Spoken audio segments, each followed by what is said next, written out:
Comedy करणं हे serious करण्यापेक्षा खूप जास्त कठीण आहे आणि जो कॉमेडी उत्तम करू शकतो तो सिरियस पण तेवढ्याच ताकदीने करू शकतो. हे नाव जे आहे हे नाव गुरु ठाकूरने सजेस्ट केलं. भाऊंच्या कॉमेडीमध्ये भाऊंच्या चेहऱ्यातला इनोसन्स हा खूप जास्त त्यांना वेट देणार आहे. इन्व्हॉल्वमेंट मला प्रेक्षकांची दिसत गेली, त्यामुळे मी विचार केला की हे कमर्शियलला होऊ शकतं.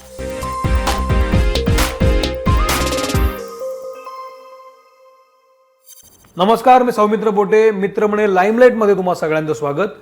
आज आपण नाटकाबद्दल बोलणार आहोत आणि ह्या नाटकाचं नाव आहे सिरियल किलर.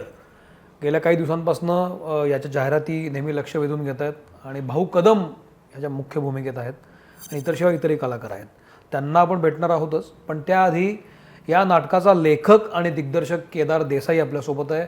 केदार, मी तुझं मनपूर्वक स्वागत करतो. केदार माझा मित्र पण आहे, कुडाळचा लेखक दिग्दर्शक. अनेक वर्ष तो हौशी राज्यनाट्यामध्ये सातत्याने नाटकं करतो आहे, त्याच्यामध्ये बक्षिसं मिळवतो आहे आणि फायनली आता तो व्यावसायिक रंगभूमीवर आला आहे. हे नाटक सुरुवातीला तू हौशी म्हणजे राज्यनाट्य स्पर्धेमध्ये केलं होतंस. नाटकाचा विषय फार इंटरेस्टिंग आहे, कारण सिरियल किलर म्हणजे एक आधी उत्कंठ येते की नेमकं काय आहे, कारण त्यात बंदूक आहे आणि काय हिंसक काय आहे का असं वाटतं. तर हे नाटक काय आहे हे पहिला प्रश्न. आणि दुसरा प्रश्न, व्यावसायिकवर आणण्याचा निर्णय कसा घेतला?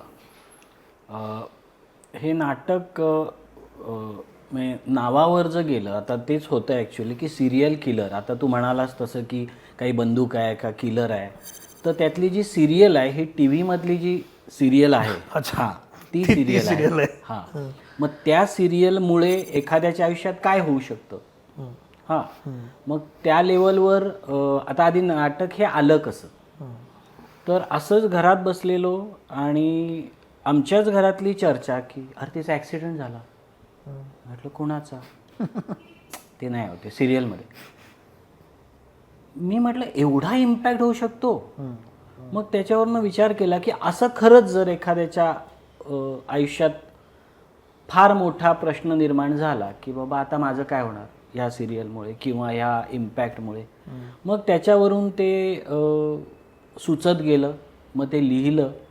मग ते लिहिताना ज्या काही इनपुट्स मला मिळाले की फार एक्स्ट्रीम लेवलवर इन्व्हॉल्व असतात लोक सिरियलमध्ये. म्हणजे मला एका मित्राने सांगितलं की त्याचे काका कोणीतरी घरी आलं सांगायला की बाबा आपल्या ओळखीचे ते एक्सपायर झालेत. अशा वेळी जनरली आपण टी व्हीचा आवाज कमी करतो. त्यांनी वाढवला का, तर त्यांच्या बोलण्यात मला डायलॉग्स ऐकू येत नाहीत. असं होतं. हां, आणि असं कित्येक घरात होतं की आपण पाहुणे म्हणून जातो, टी व्ही सुरू असतो आणि टी व्ही चालूच असतो आणि त्यातून देवळकडून आपल्याशी बोलत असतं. असं होतं. हां, मग ही जी इन्व्हॉल्वमेंट आहे, ही इन्व्हॉल्वमेंट एक फॅन्टसी मिक्स करून मांडली तर कसं होईल, म्हणून हे नाटक आलं. मग ते आधी प्रायोगिकला केलं, पण प्रायोगिकला करतानाच त्याला जे काही फीडबॅक येत होते की अरे हे कमर्शियलचं आहे किंवा हे मांडलं पाहिजे, हे गेलं पाहिजे. मला प्रायोगिकला इथेच विक्रोळीला एका कॉम्पिटिशनला जो लाईट्स करतो विक्रोळीतला, तो प्रयोग झाल्यावर म्हणे दादा माझ्या आईने वरण म्हणून पाणी वाढलं रे सिरियल बघता बघता. हां, म्हणजे ही जी इन्व्हॉल्वमेंट मला प्रेक्षकांची दिसत गेली, त्यामुळे मी विचार केला की हे कमर्शियलला होऊ शकतं. आणि कमर्शियलला माझ्या तरी मते सस्पेन्स कॉमेडी हा प्रकार फार कमी वेळा येतो. मग हे तसं जातं. ही सस्पेन्स कॉमेडी आहे. केदार, जनरली व्यावसायिक रंगभूमीवर पदार्पण करण्यासाठी तुम्हाला मुंबईत यावं लागतं. होय, मुंबईत हातपाय मारायला लागतात. पण तू कुडाळमधला, तुझा तिथं व्यवसाय आहे आणि तू पक्का तिथला कुडाळकर आहेस. पण तू आता व्यावसायिक रंगभूमीवर आलास, इथल्या लोकांशी गाठीभेटी घेतल्यास, भाऊ कदम सारखा नट तुझ्याकडे आला. हे वाटते तितकं सोपं नसतं, कारण हे उंटावरनं शेळ्या आखण्यासारखं आहे. तू तिथं असतोस आणि नाटक इथं होतं. हे सहज लगेच शक्य झालं नाही. हे म्हणजे ह्या नाटकाचा जो निर्माता आहे, जो माझा बालपणीचा मित्र आहे प्रणय तेली, त्याच्यामुळेच फक्त शक्य झालं आहे. अदरवाईज मी कुडाळमध्येच असतो, राज्यनाट्य किंवा ह्या स्पर्धा हे चालू राहिलं असतं. त्याचं फार आधीपासूनचं म्हणणं होतं की आपण कमर्शियलला करूया, तू कमर्शियल कर, मी बाकीचा पार्ट बघतो. आणि त्याची स्वतःची इव्हेंट मॅनेजमेंट कंपनी आहे. मग त्या कंपनीच्या निमित्ताने त्याची भाऊंशी गेले काही वर्ष आणि त्यामुळे त्याने शब्द टाकला भाऊंकडे की आपण असं असं एक स्क्रिप्ट आहे, तर हे करूया का. तर ते म्हणाले की आपण वाचू. करेक्ट. मग ते वाचलं, ते त्यांना आवडलं. आणि मग पण सर्वसाधारणपणे दिग्दर्शक कोण आहे असा पहिला प्रश्न असतो. हां. आणि मग नावाजलेला दिग्दर्शक, बरं नाव असलेलं दिग्दर्शक याच्याकडे कल असतो. तुझ्या बाबतीत कसं झालं ते? तेच झालं. पहिल्या मिटिंगला भाऊंचं असं एकंदरीत, अर्थात स्वाभाविक आहे, केदार देसाईने लिहिलेलं स्क्रिप्ट वाचल्यावर कळू शकतं, पण केदार देसाई दिग्दर्शन कसं करेल हे कळू शकत नाही. करेक्ट. मग त्यांचं असं म्हणणं होतं की आपण स्क्रिप्ट हे घेऊ आणि नवीन दिग्दर्शक पेक्षा आपण प्रचलित जे आहे तिकडे जाऊ. तर प्रणयने इन्सिस्टच असं केलं की भाऊ मी यात इन्व्हेस्टमेंट आणि माझी इन्व्हॉल्वमेंट फक्त केदार देसाई लेखक दिग्दर्शक असतानाच असणार आहे. मी भाऊंना म्हटलं की भाऊ तुमची हे मी समजू शकतो की तुम्ही इमिजिएट माझ्यावर नाही विश्वास ठेवू शकत. आपण एक 2-3 सिटिंग्स घेऊ, त्याच्यातून जर वाटलं तुम्हाला की हो बाबा हा करू शकतो, तर आपण ह्याच्यात पुढे जाऊ. फॉर्च्युनेटली त्यांना फार लवकर तसं वाटलं आणि ते पुढे गेले. तू सातत्यानं नाटक करत होतास, तू इतर जी व्यावसायिक नाटकं कुडाळमध्ये जात असतील ती पाहत असशील.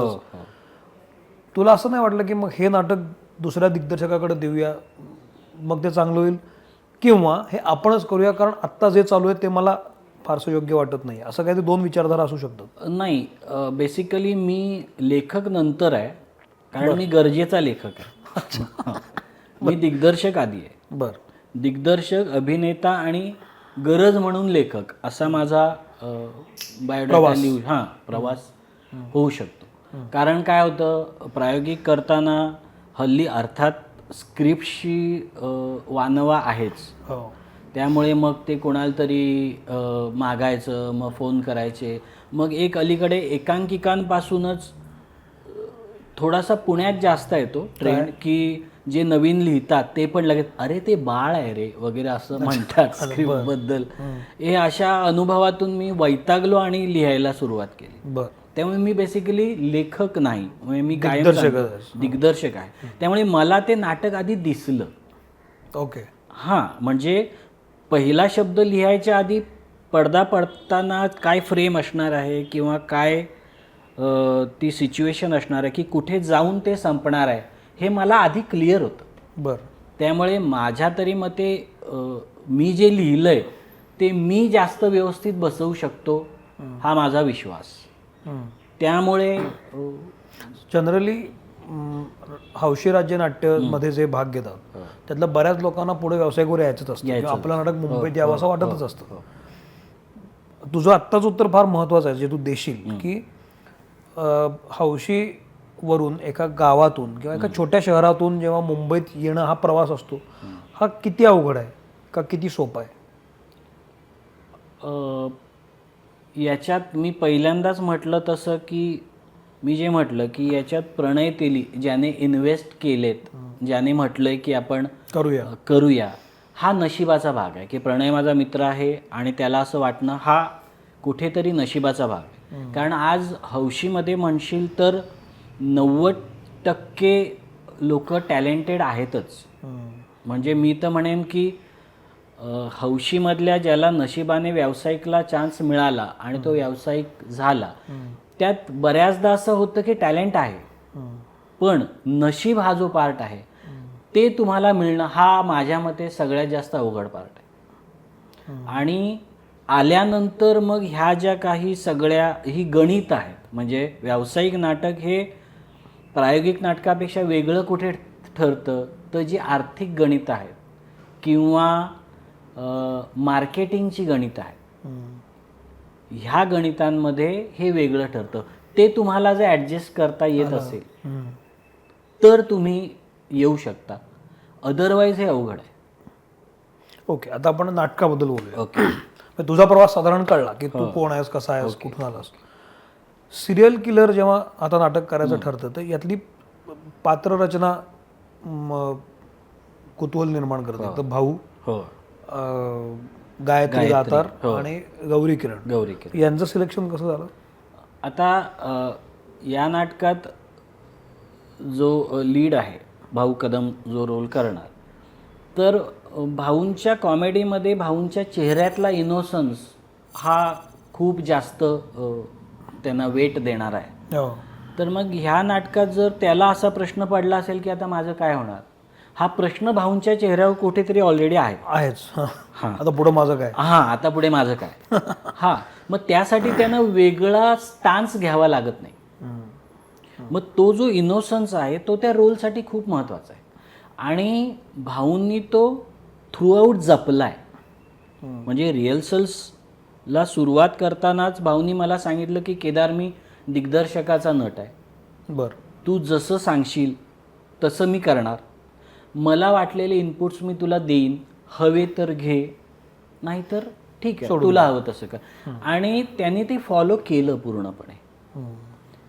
गायत्रीचं म्हणशील तर त्या नाटकातली जी लीड आहे की तिचा जो आता गायत्रीची जी सिरियल होती ज्यामुळे गायत्री, हां, तुला पाहते रे, त्यामध्ये गायत्री जशी फेमस झाली त्या सिरियलमुळे किंवा ते जसं कॅरेक्टर होतं तसंच हां ते ह्या नाटकात आहे. म्हणजे तिला ते ग्लॅमर माहिती आहे आणि ती लोकांना बघताना लोक तिच्याकडे तसंच बघतात की झीच्या एका सिरियलमधून वर आलेला गोंड म्हणजे मोहक चेहरा. हां, त्यामुळे बऱ्याचदा काय होतं तुला पण माहिती आहे की निम्म काम हे कास्टिंग परफेक्ट असेल तर होतं. करेक्ट. आणि गौरी एक फार चांगली ॲक्ट्रेस आहे आणि ते जे भाऊच्या बायकोचं म्हणजे टिपिकल घरातलं आणि जिच्यावर त्या सिरियलचा इम्पॅक्ट झाला आहे हा जो काही आहे हे तिच्या म्हणजे ते पण तिच्या प्रेझेन्समधूनच येतं आहे. म्हणजे ह्या तिन्ही कॅरेक्टरच्या प्रेझेन्समधून माझं निम्मं काम होतं, म्हणून मग ते सिलेक्शन करताना तसं केलं आहे. नाटकाची गोष्ट काय आहे म्हणजे सगळी गोष्ट नको, वन लाईन काय आहे, हे नाटक कशावर बोलतंय, काय होतं नाटकात? हे नाटक सिरियलमुळे किंवा आजच्या ह्या ज्या एंटरटेनमेंटचा अगदी पुढे जाऊन सिरियल टू हे फेसबुक, यूट्यूब ह्या सगळ्यामुळे तुमच्यावर काय परिणाम होऊ शकतो हे थोडंसं अतिरंजित आणि ह्युमर ने मांडलेली ही गोष्ट आहे.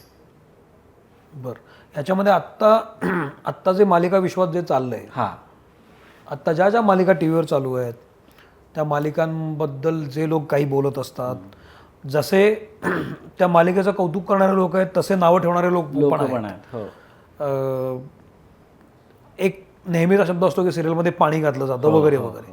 तर हे जे रेफरन्स आहेत जे तुला बाहेर ऐकू येतात ते सगळे नाटकात आहेत. पण ते रेफरन्सेस क्रिटिसिझम म्हणून नाही आहेत. बरं, तो फन एलिमेंट म्हणून घेतलाय.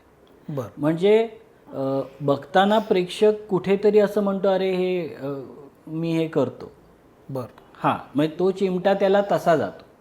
बरं, की आम्ही असं कुठे स्टेटमेंट म्हणत नाही की अरे ते बोर असतं सिरियलमध्ये, अरे हे उगाच दाखवतात, असं नाही आहे. कारण एक फार मोठा प्रेक्षक वर्ग असा आहे की जो ते फार सिरियसली बघतो. मग त्यांची इन्व्हॉल्वमेंट त्याच्यामुळे काय गंमत होऊ शकते ह्या लाईनला ते नेलंय.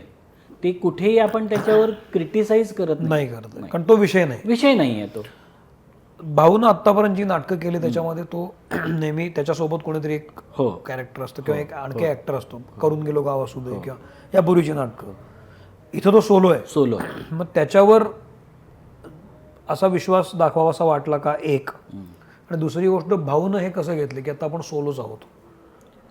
बेसिकली मला कायम असं वाटत आलंय की कॉमेडी करणं हे सिरियस करण्यापेक्षा खूप जास्त कठीण आहे. आणि जो कॉमेडी उत्तम करू शकतो तो सिरियस पण तेवढ्याच ताकदीने करू शकतो. आणि हे भाऊ कदमनी ह्या नाटकात बऱ्यापैकी दाखवून दिलं आहे की टिपिकल आपण भाऊ कदम म्हटल्यावर अर्थात हवाई योद्ध्याचा एक फार मोठा इम्पॅक्ट लोकांवर आहे, कारण ते तेवढ्या स्पॅनला आणि तेवढ्या रीचला गेलेलं होतं. मग आपल्याला असंच भाऊ कदम बघायला मिळणार असं जे काही आहे त्याला छेद देत एक वेगळ्या लेवलचा रोल भाऊनी केला आहे. आणि कुठेतरी जो इनोसन्स आहे तो मला पूर्णपणे वापरायला मिळणार ह्याची मला गॅरंटी होती. फक्त मला थोडंसं एक हे होतं की भाऊंचा जो स्टारडम आहे तो मला एक नवीन दिग्दर्शक म्हणून नाटक बसवताना कुठे त्रासदायक ठरेल का, ओव्हरपॉवर होईल का. पण माझ्या सुदैवाने तसं अजिबात झालेलं नाही झालेलं. आणि कारण त्यांनी पण तीच लाईन 4 दिवसांनी म्हटलं की केदार हे त्या नाटकाची स्टोरी घेऊनच परफॉर्म करायचं नाटक आहे. ह्याच्यात उगाच इकडे तिकडे ॲडिशन्स, अननेसेसरी पंचेस किंवा त्या नाटकाच्या स्क्रिप्टमध्ये आणि त्या सिच्युएशनमध्येच ह्युमर आहे. त्यामुळे तो वेगळा काहीतरी अंगविक्षेपातून किंवा काहीतरी म्हणजे डायलॉग्समध्ये वेगळं काहीतरी ॲडिशन घेऊन काढायची गरज नाही हे त्यांना स्वतःला इमिजिएट रिअलाईज झालं. आणि त्यांनी काय किंवा गायत्रीने काय, गौरीने काय किंवा आमचा नवीन मुलगा जो त्यामध्ये एक आहे त्यांनी ते तंतोतंत फॉलो केल्यामुळे नाटक लोकांना फार हे होतं. या नाटकाचा तर किती प्रयोग झाले? 43 प्रयोग झाले. आता पुढचे प्रयोग कधी आहेत? 5 ऑक्टोबरपासून पुन्हा पुण्यातच सुरू आहे. जनरली एखादा कलाकार आपल्याला लांबून दिसत असतो एक प्रकारचा, त्याच्याबद्दलचं एक आपलं मत तयार झालेलं असतं त्याच्या अभिनयामुळं किंवा त्याच्याबद्दल येणाऱ्या बातम्यांमुळं असू दे. आणि आपण जेव्हा त्याच्याबरोबर काम करायला लागतो तेव्हा मग तो माणूस आपल्याला आणखी कळायला लागतो. भाऊबद्दल तुझं काय मत आहे? म्हणजे भाऊची लोकप्रियता एका बाजूला, पण त्याच्यामधले काय मुद्दे दिग्दर्शक म्हणून तुला आवडले? एक सिन्सिअर नट, सिन्सिअर अभिनेता. सिन्सिअर इन व्हॉट सेन्स की त्या रोलमध्ये राहणं हा जो काय पार्ट आहे, म्हणजे इवन रिहर्सल्सना काही वेगळे इनपुट्स म्हणजे स्क्रिप्टला धरून देण्याचा प्रयत्न. किंवा मी 1-2 वेळा असं झालं रिहर्सल्सना की आता आपण ब्रेकमध्ये नाश्ता आहे की म्हटलं भाऊ चहा, भाऊचं लक्ष नाही.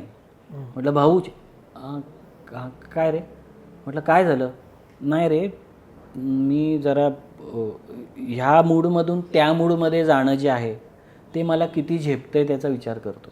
अच्छा. हां, म्हणजे ही गोष्ट फार महत्त्वाची ठरली. म्हणजे माझं काम खूप सोपं झालं त्यामुळे. अदरवाईज काय होतं, अरे मी करणार ते, अरे मी हे असं घ्यायचं आहे, हां हे जर असतं ना तर मी कदाचित थांबवलं असतं नाटक. बरं. कारण मला हवं तसं मग ते नसतं झालं. बरं. आणि ते जर कुठेतरी टिवल्या बावल्या किंवा अंगविक्षेपकडे गेलं असतं तर त्या स्क्रिप्टचा आणि त्या स्टोरीचा इनोसन्स राहिला नसता, मग ते प्रेक्षकांना कनेक्ट नसतं झालं जसं आज होतंय.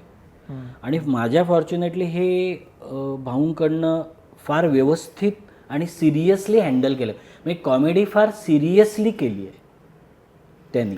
या नाटकातला भाऊसाठी सगळ्यात चॅलेंजिंग पार्ट कुठला आहे? स्विच लोकांनी बघणं फार गमतीदार. हां, ते जे मूड्स आहेत, म्हणजे यातला म्हणजे प्रत्येक रोल हा खूप व्हरायटीचा आहे. तिघांचाही? हां, तिघांचाही. आणि यातले सीन्स आणि सिच्युएशन्स ह्या म्हणजे थोडक्यात हा भाऊ आणि गायत्रीमधला उंदरा मांजराचा खेळ आहे असं तू म्हणू शकतो. अच्छा. हां, ओके. म्हणजे आता असं आहे की म्हणजे मी तुला सापडणार आहे की मी तुला पकडणार आहे. अच्छा. हां, हा जो खेळ आहे विथ कॉमेडी. हां, विथ कॉमेडी. बरं. पण ती क्लासिक कॉमेडी आहे. बरं. ती कुठेही कॉमेडी करायची नाही, अंगविक्षेप किंवा करायची नाही आहे कॉमेडी. बरं. ती होते सिच्युएशन मुळे जी होते आणि ती त्याच लाईनला राहणं हे चॅलेंज त्या लोकांनी फार छान ॲक्सेप्ट केलं. गायत्रीचा विचार कसा काय केलास तू कॅरेक्टर याच्यासाठी? गायत्रीचं जे म्हणजे त्या सिरियलमधला जो काही बॅकअप होता की ती एका मिडल क्लास घरातली मुलगी आहे आणि ती मग पुढे हे होते त्या त्या सिरियल, तो बॅकअप ह्या रोलसाठी महत्त्वाचा होता. बरं. हां. आणि मला वाटलं नव्हतं तेवढी ती जास्त एफर्ट्स घेते गायत्री. बरं. कुठलीही समूह म्हणजे नाटकी समूह कला आहे म्हणजे विशेषतः, त्याच्यामध्ये इतरही महत्त्वाचे भाग असतात ज्याच्यामध्ये जर हे रहस्य असेल, सस्पेन्स असेल तर संगीत हा एक महत्त्वाचा भाग असतो, किंवा जर त्याच्यामध्ये कॉमेडी पण आहे आणि त्याच्यामध्ये काहीतरी घडणार पण आहे तर नेपथ्य आणि प्रकाश योजना महत्त्वाची असते. ही टीम कशी गोळा केली, हे ह्याच्या जबाबदाऱ्या कोणाकोणावर आहेत, कशा? हां, आता मी म्हटलं ना की मी ह्या जसं भाऊंना थँकफुल आहे तसं नेपथ्यातलं सगळ्यात मोठं आणि सगळ्यात ज्यांना आपण नेपथ्याचे मराठी रंगभूमीवरचे भीष्माचारी म्हणून मामा प्रदीप मुळे. मामा मला 99 साली नातपै एकांकिका स्पर्धेला मी स्पर्धक आणि मामा परीक्षक असं होतं. आणि कट टू आत्ता ह्या 2024मध्ये मी फोन केला तेव्हा मामांच्या लक्षात होतं, अरे मी ओळखतो, माहिती आहे मला तू. हा. आणि मामांनी मला फार सपोर्ट केला. मामा म्हण किंवा आमचं विजय गवंडे म्हणजे आजच्या आघाडीचं जे संगीतकार म्हणून नाव आहे, त्यानं म्युझिक दिलं, त्याने म्युझिक दिलंय. त्याने फार त्याचा म्युझिकचा फ्लेवर वेगळा आहे. बरं. आणि ह्या लोकांनी जो आपण म्हणजे बाबा ही कोकणातून येऊन इथे करतायत, यांना आपण यांच्या मागे उभं राहिलं पाहिजे. आउट ऑफ द वे जाऊन आपण यांची मदत केली पाहिजे. यांना काही रेफरन्सेस दिले पाहिजेत, कुठे गरज लागेल तिथे मदत हां ती स्वतःहून केली आहे. विजय तर आमच्यासाठी म्हणजे मोठ्या भावासारखा आहे. त्याने म्हणजे कोकणातलाच तो पण. हो, तोच. तुम्ही तुमची लॉबी केलेली आहे? आम्ही आमची लॉबी केली आहे. घाटावरच्या माणसांविरुद्ध काहीतरी तर केलं पाहिजे म्हणून. याच्यामध्ये सगळ्यात चॅलेंजिंग भाग कुठला होता? कुठलं बसवणं? आणि किंवा एक नाटक बसवताना प्रत्येकाला एक नवीन मध्ये एक चॅलेंज असतं की इथं माझं कस लागणार आहे, की हे कसं करायचं. कारण तुझी स्पर्धा थेट प्रचलित दिग्दर्शकांबरोबर असते, जी खूप मोठी मोठी नावं आहेत आणि ती त्यांच्या कामातून आलेली आहेत, अनुभवातून. मला त्याबद्दल काय म्हणायचं नाही. तर ही स्पर्धा कशी बघतोस तू? नाटक बसवताना त्याचा स्ट्रेस असतो का? मला व्यावसायिकशी रिलेटेड जी गणितं आहेत, म्हणजे याच्यासाठी नेपथ्याला काय करायला लागतं, याच्यासाठी रिहर्सल. आज म्हणजे मी या निमित्ताने सांगू इच्छितो की मुंबई आणि पुणे सोडलं तर उर्वरित महाराष्ट्रात जे कोणी माझ्यासारखे आपल्यासारखे प्रायोगिक रंगभूमीवर काम करतात त्यांच्यासाठी कुठे रिहर्सल करायचे हा कधीच प्रश्न नसतो. फार इझिली रिहर्सल हॉल उपलब्ध असतात. त्यामुळे कदाचित आपल्याला त्या वेळेची किंमत नसते. करेक्ट. आज जेव्हा इथे त्या 4 तासाला 4,500 5,000 रुपये मोजायला लागतात, तेव्हा त्या वेळेची त्या जागेची किंमत. बरं, एवढं करून सुद्धा ते बुक करताना ते अवेलेबल असेल की नाही याची शाश्वती नसते. मग हे जे सगळं गणित मला अजिबात माहीत नव्हतं. मग किंवा ग्रँड रिहर्सलसाठी थिएटर बुक करतानाचे म्हणजे आज निर्माता माझा स्वतःचा असल्यामुळे किंवा कोणाचेही असले तरी ते पैसे एवढ्या अमाऊंटमध्ये जातात ह्या गोष्टींसाठी जे आधी जातच नव्हते. बरोबर नव्हते. हां, ते गृहीत धरतो. हां, मग ते असताना मग त्या गोष्टी तेवढ्या वेळेत बसवणं म्हणजे त्या रिहर्सल त्या 4 तासात तेवढं आउटपुट आलं पाहिजे.